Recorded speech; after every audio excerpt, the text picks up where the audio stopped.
Mother vanished without a trace, but when her son checked the zookeeper's office, everything changed. The phone rang for the 5th time that evening, and each unanswered call only deepened the pit in Ethan's stomach. His mother, Claire, should have been home hours ago.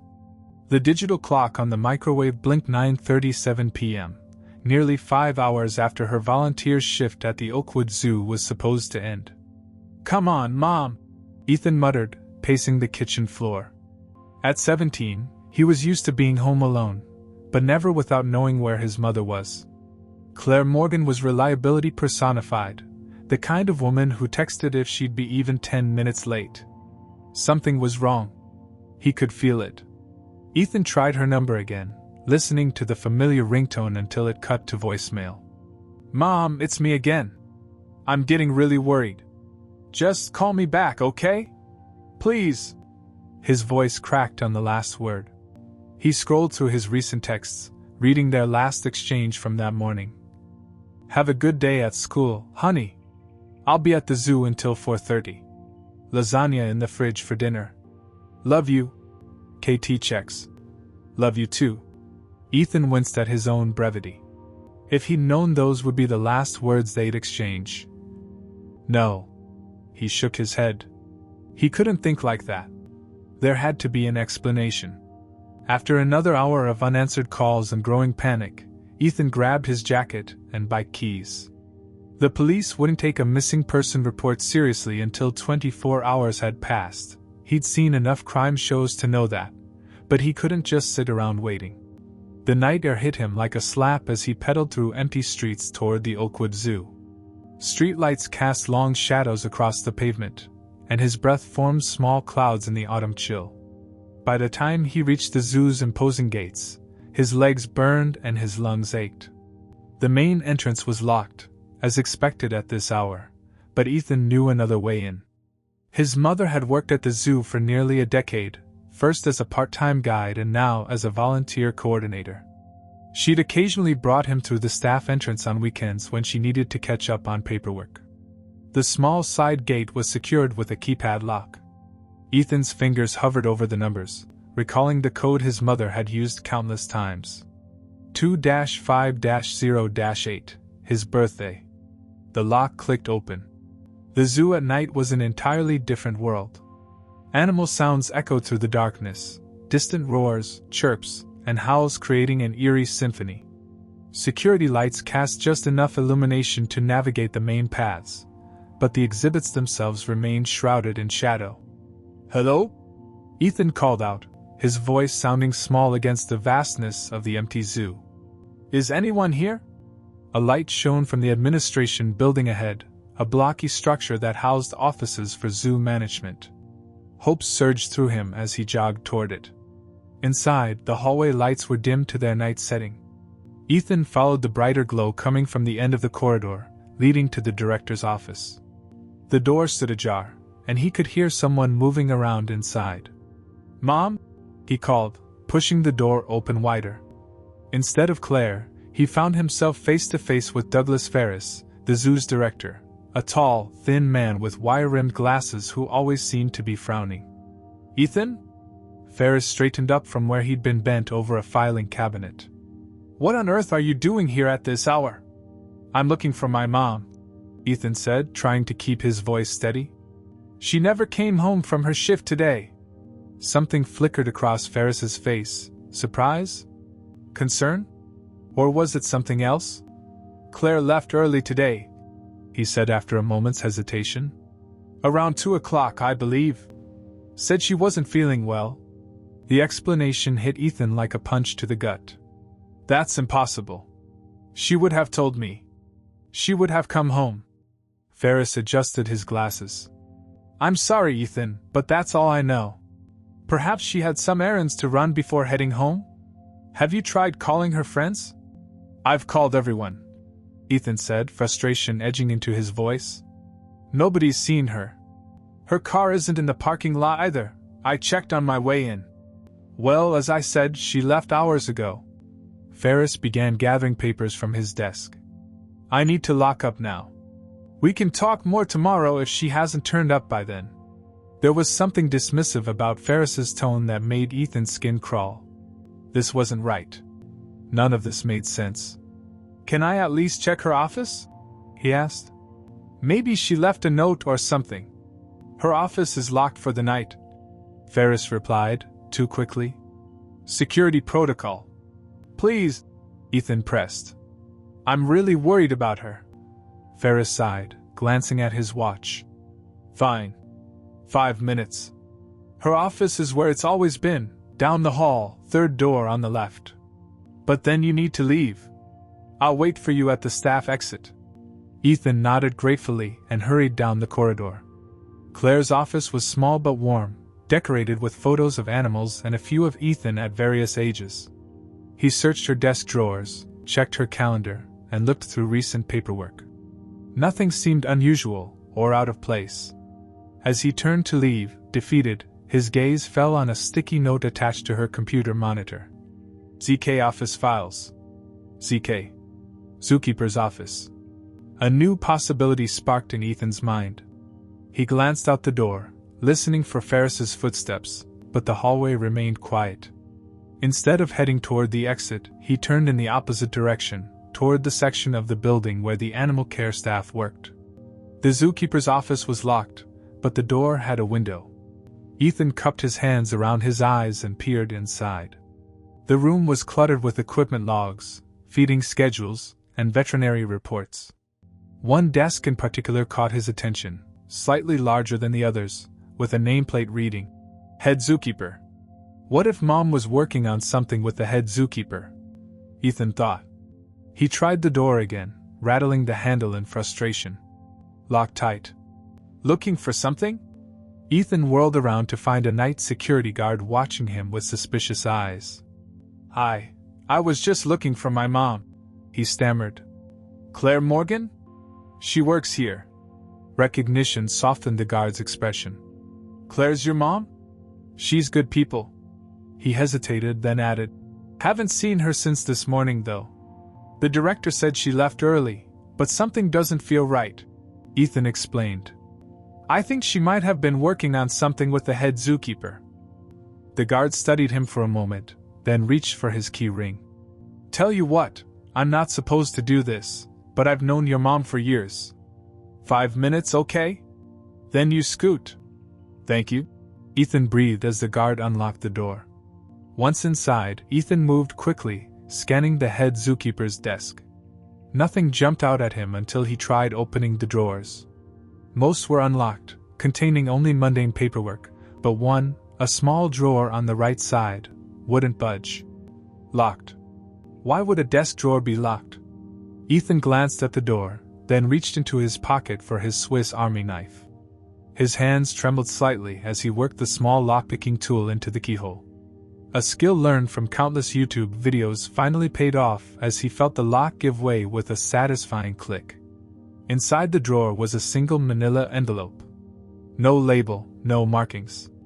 With heart pounding, Ethan opened it and slid out the contents, a single photograph, slightly faded with age. The image showed a younger version of his mother, Claire, holding a baby boy. Beside her stood a man in a zookeeper's uniform, his arm around her shoulders. They were smiling, a perfect little family. But the baby wasn't Ethan. With shaking hands, he turned the photo over. Written on the back in his mother's familiar handwriting were 5 words that shattered everything he thought he knew. "For Alex. My firstborn." Ethan stared at the words, reading them over and over as the truth crashed down around him. A brother. He had a brother named Alex. His mother had another son, one she'd never told him about. Everything Ethan thought he knew about his life, his family, and his mother crumbled in an instant. Who was this man in the photo? Who was Alex? And most importantly, what did any of this have to do with his mother's disappearance? As the security guard's footsteps approached in the hallway, Ethan quickly took a photo of both sides of the picture with his phone, then returned the original to the envelope and the drawer. Whatever secrets his mother had been keeping, they were somehow connected to her vanishing without a trace. And now, finding her meant finding the truth about Alex, the brother he never knew existed. Dawn broke over Oakwood as Ethan sat bleary-eyed at his kitchen table, surrounded by papers. He hadn't slept, couldn't sleep, not after what he'd discovered. The photo from the zookeeper's office glowed on his phone screen, haunting him with questions. After leaving the zoo, he'd spend hours calling hospitals and even police stations, despite knowing they wouldn't file a missing persons report yet. No one had seen Claire Morgan. "Who are you, Alex?" Ethan whispered, staring at the baby in the photograph. He returned to the zoo as soon as it opened, this time with purpose. Bypassing the public entrance, he headed straight for the administrative building. If his mother had been keeping a secret son all these years, there had to be records somewhere. The volunteer coordinator's office, his mother's domain, was unlocked now. Ethan slipped inside and went straight to her computer. Password protected, of course. He tried several combinations, his birthday again, their address, their old dog's name, before the screen finally unlocked with Alex 2507. A birthday? July 25th? Ethan felt sick. He searched employee records first, scanning for anyone named Alex who might be in his 20s now. Nothing. The current head zookeeper was a woman named Marissa Chin who'd been there for 15 years, not the man in the photo. Frustrated, Ethan broadened his search, combing through volunteers, interns, and temporary staff. Hours passed as he clicked through file after file. Nothing. "Ethan? What are you doing in here?" He jumped at the voice.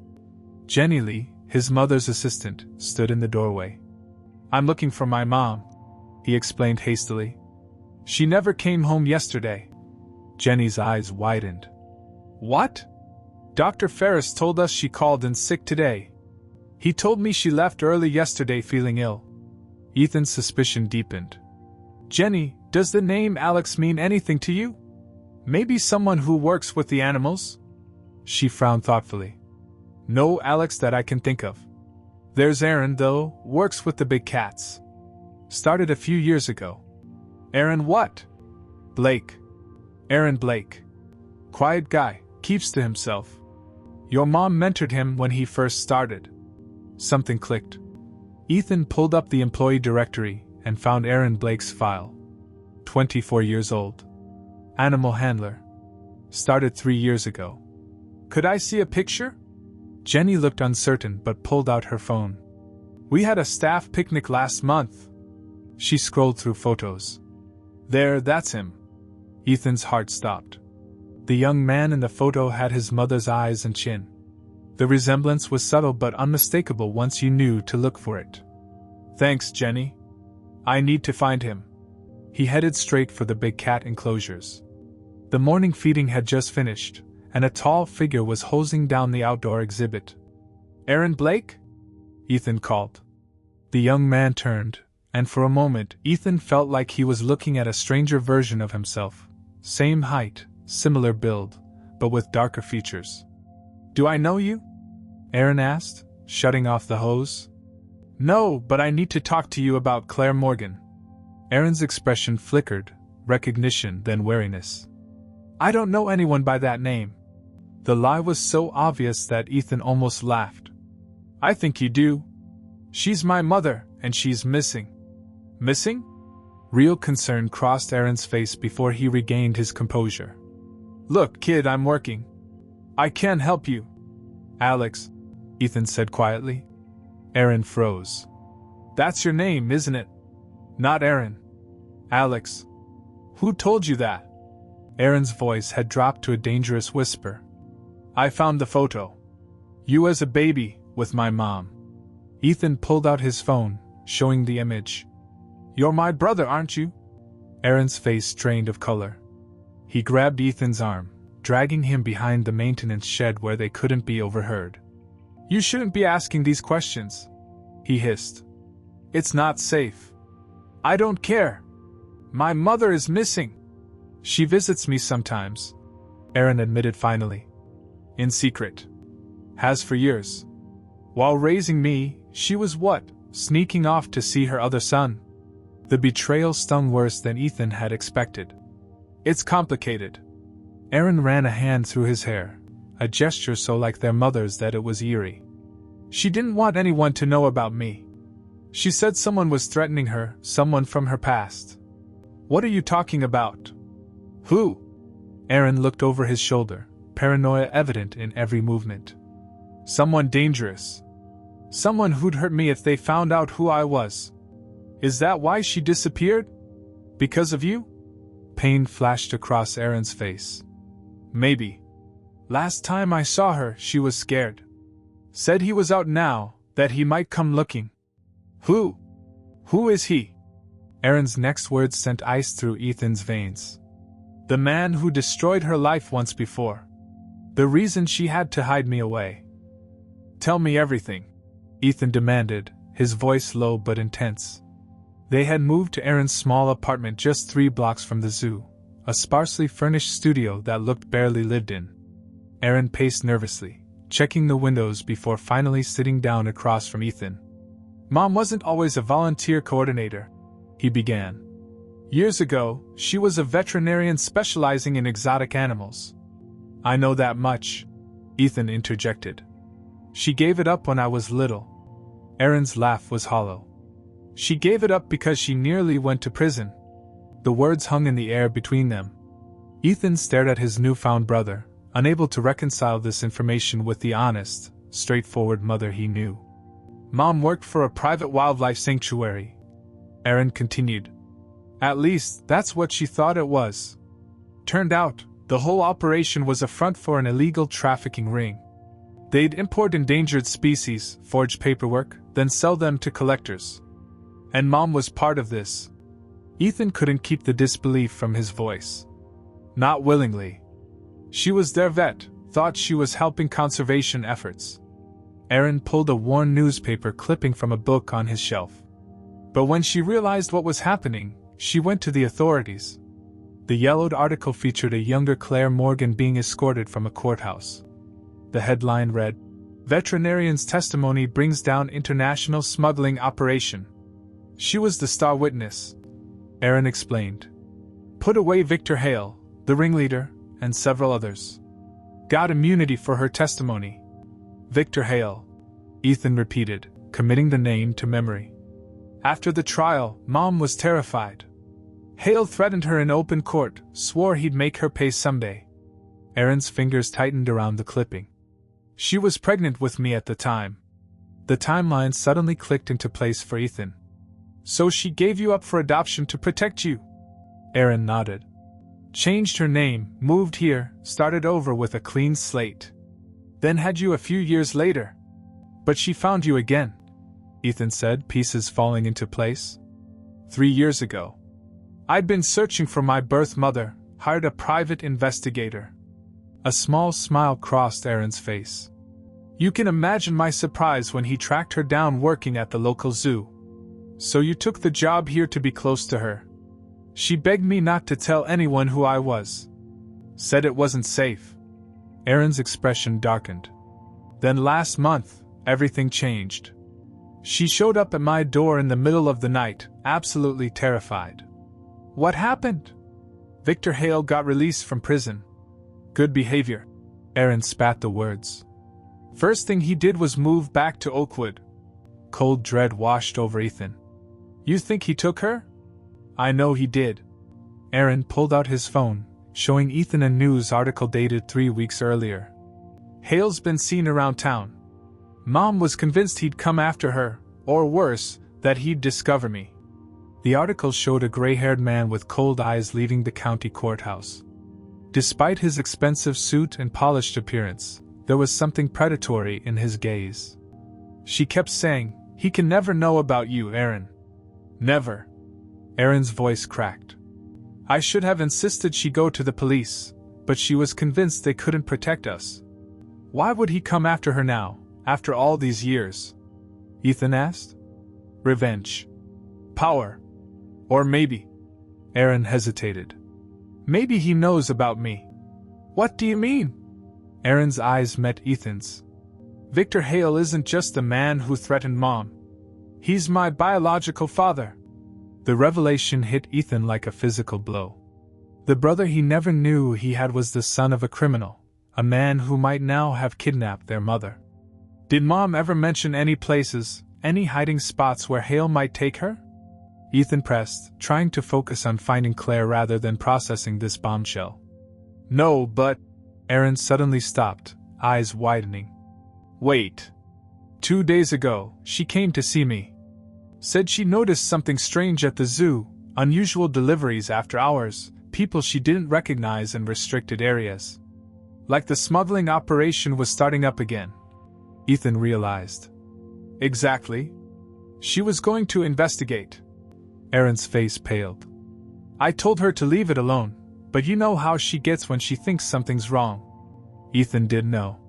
Claire Morgan's sense of justice had always outweighed her sense of self-preservation. If Hale's restarting his old business, and Mom caught him… Ethan couldn't finish the sentence. We need to find her before it's too late. Erin grabbed his jacket. Mom risked everything once to bring this man down. Her career, her safety, she even gave me up to protect me from him. And now he has her, Ethan said grimly. If he hurts her… Erin's voice was steel. He'll have to go through both her sons to do it. Ethan finished, a fierce determination rising within him. For the first time since learning of each other's existence, the brothers exchanged a look of perfect understanding. Whatever their differences, whatever secrets had kept them apart, they shared one unshakable truth: they would do anything to save their mother. The zoo was already closing when Ethan and Erin slipped back inside through the employee entrance. Dusk painted the sky in shades of purple and orange as they made their way to Claire's office. We need to retrace her steps on the day she disappeared, Erin said, eyes scanning the darkening pathways for security guards. In Claire's office, Ethan pulled up her calendar on the computer. She had a meeting with the Reptile House staff at noon, then volunteer orientation at 2 o'clock. Ferris claimed she left at 2 o'clock, Erin recalled. But that can't be right. She would have been mid-orientation. Unless she never made it to the orientation at all. Ethan clicked through Claire's emails. Here, she sent a reminder to the volunteers at 11:45, but nothing after that. So something happened between noon and 2 o'clock. Erin studied the office, noticing a small notepad by the phone with impressions from a previous page. He rubbed a pencil lightly over it, revealing the ghost of Claire's handwriting. RH back entrance 115. RH Reptile House? Ethan guessed. Erin nodded. They've been renovating the old section. It's closed to the public. They hurried across the zoo grounds, keeping to the shadows. The Reptile House was divided into 2 wings, the newer, open section with its gleaming educational displays, and the older wing cordoned off with construction barriers. She was investigating the renovations, Erin said as they slipped past the no-entry signs. Probably thought it was connected to whatever deliveries she noticed. The old Reptile House was eerily silent, air thick with the smell of dust and abandoned terrariums. Their flashlights cut through the darkness, revealing empty display cases and construction equipment.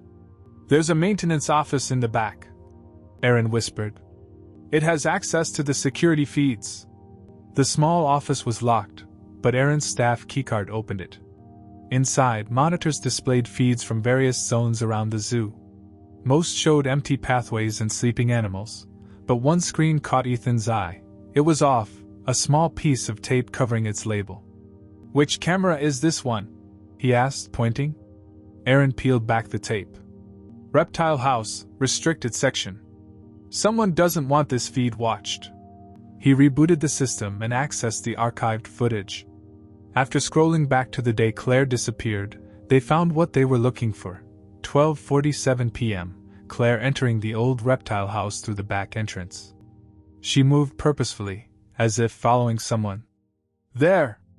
Erin pointed as a tall figure appeared in frame, facing Claire. Though partially obscured, his stance was confrontational. The man's back was to the camera, but Claire's expression shifted from surprise to recognition, then to fear. That has to be Hale, Erin said, voice tight. They watched as Claire backed away, hands raised in a placating gesture. The man advanced, saying something that made Claire's face go pale. Then, as she turned to leave, something fell from her jacket pocket, a small object that glinted in the dim light. Pause it there, Ethan said, leaning closer. That's a key. Aaron zoomed in on the frame. Engraved on the key was a simple label. M2. M2, Ethan repeated. What does that mean? Aaron's brow furrowed. Maintenance tunnels, maybe? The zoo was built on an old drainage system. Level 2 would be the deeper sections. The footage continued, showing Claire noticing the dropped key but unable to retrieve it as Hale forced her further down the corridor until they disappeared from view. The timestamp showed 1:03 p.m.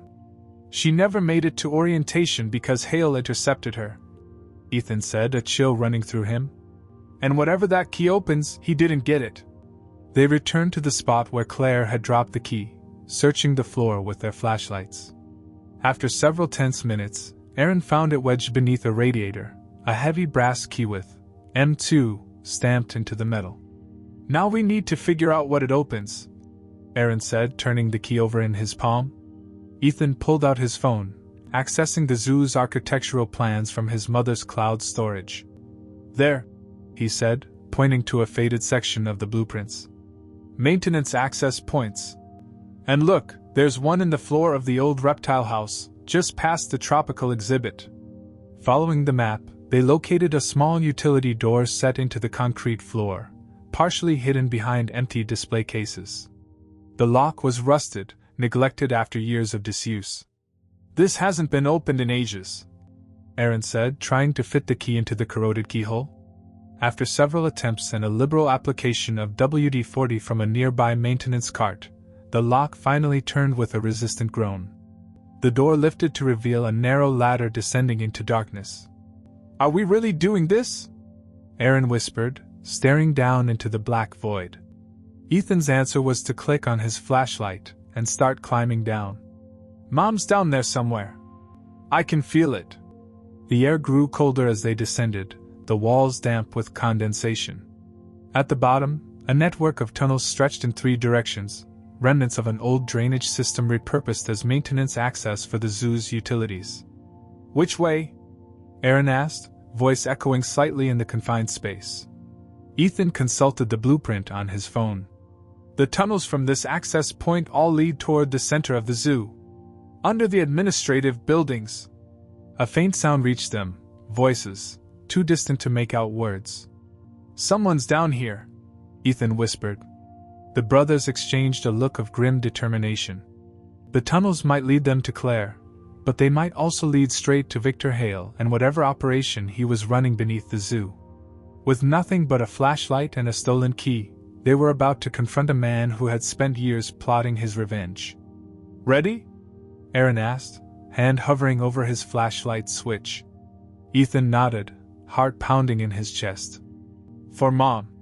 They turned off their lights and moved forward into the darkness, following the distant voices deeper into the forgotten passages beneath the zoo. The tunnels narrowed as Ethan and Aaron advanced, the ceiling dropping so low in places they had to crouch. Water dripped steadily from rusted pipes, and the air grew thick with humidity and the faint smell of animals. Listen, Aaron whispered, grabbing Ethan's arm. The voices were clearer now, men discussing shipment schedules and buyers. One voice rose above the others, authoritative and cold. I want everything ready to move by tomorrow night. Our buyer in Shanghai won't wait. Ethan and Aaron exchanged glances. Even in hushed tones, there was no mistaking the commanding presence of Victor Hale. They crept forward until light spilled from around a corner. Pressing against the damp wall, Ethan carefully peered into what had once been a large drainage junction but had been converted into an impromptu operations center. Folding tables held laptops displaying shipping manifests. Stacked against one wall were animal transport crates, some empty, others emitting soft sounds from within. He's rebuilding his smuggling network, Aaron breathed. Using the zoo as cover.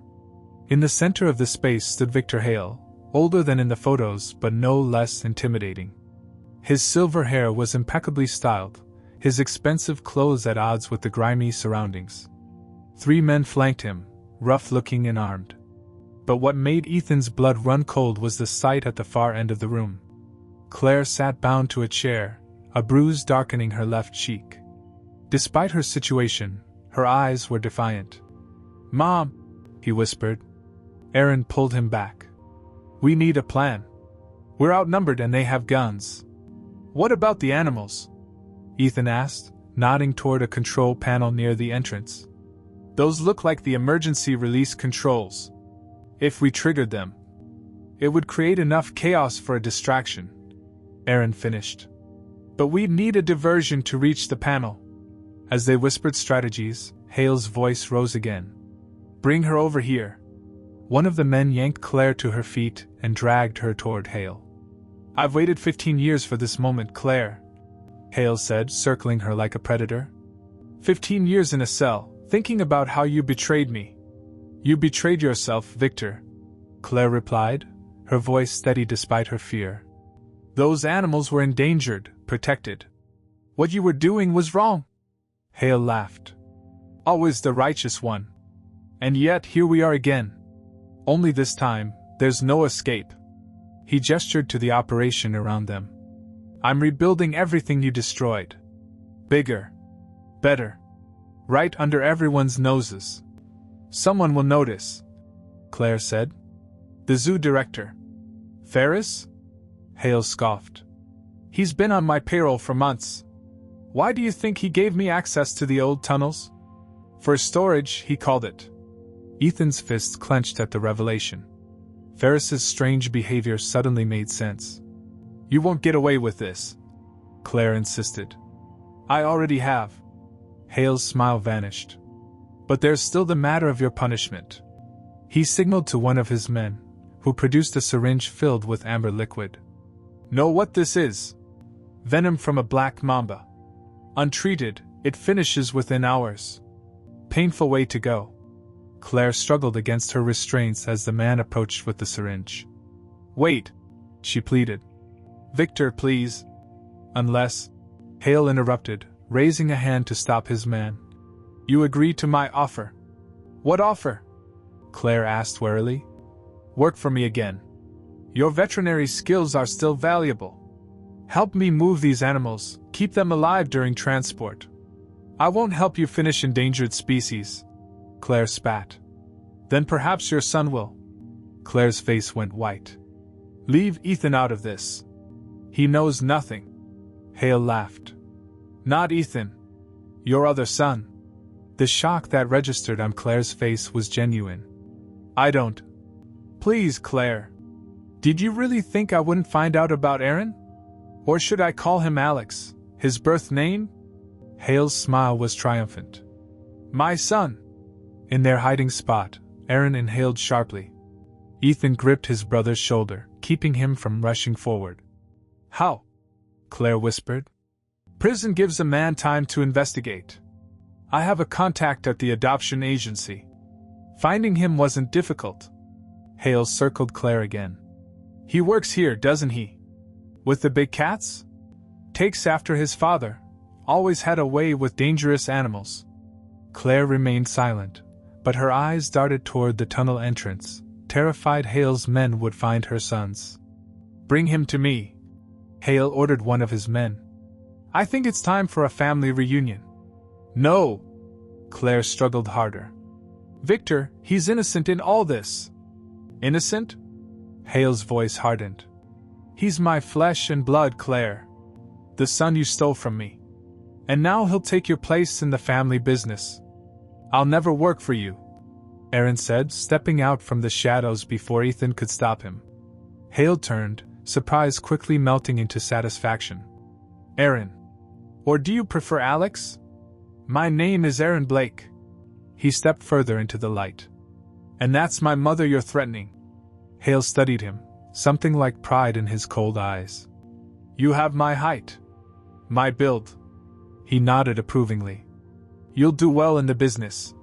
There is no business, Aaron replied. Not anymore. Hale's expression hardened. You misunderstand. This isn't a negotiation. Either you join me willingly, or your mother suffers the consequences. He nodded toward the man with the syringe. Your choice, son. Aaron's eyes locked with Claire's. In that silent exchange, Ethan saw years of secrets, of protection, of a mother's desperate love.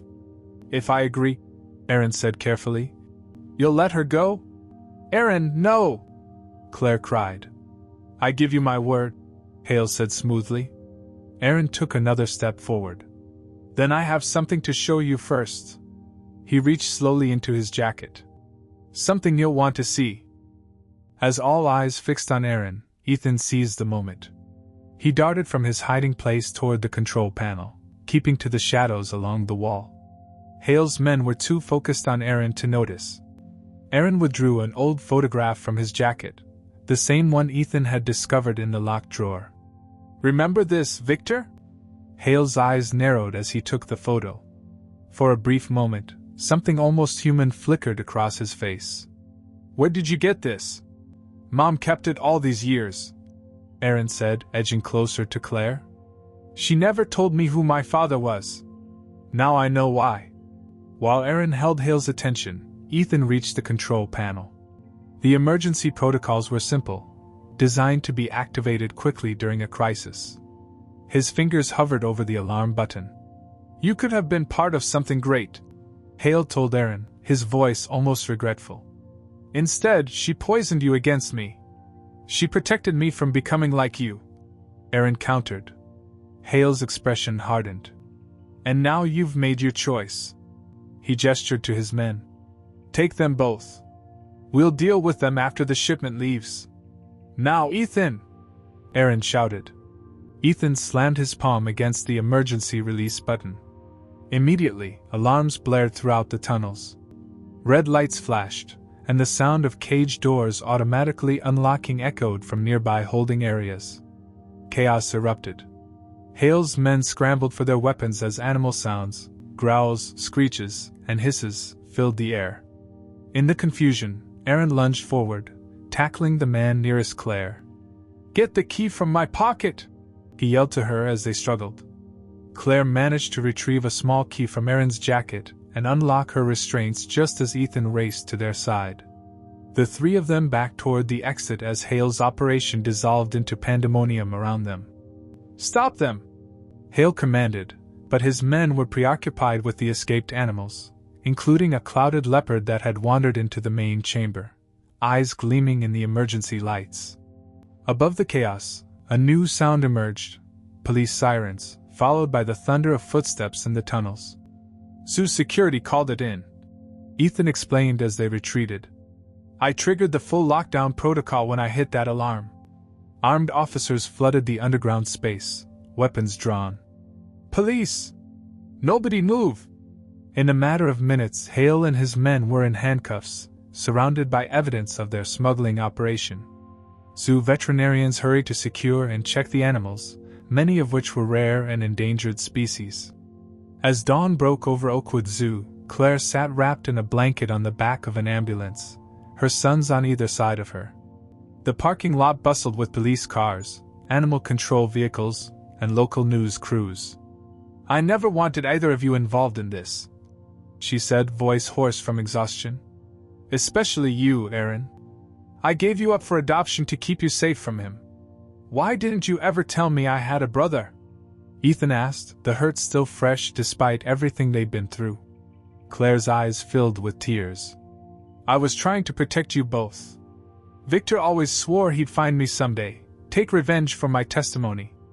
If he discovered Aaron was his son, he'd try to claim him.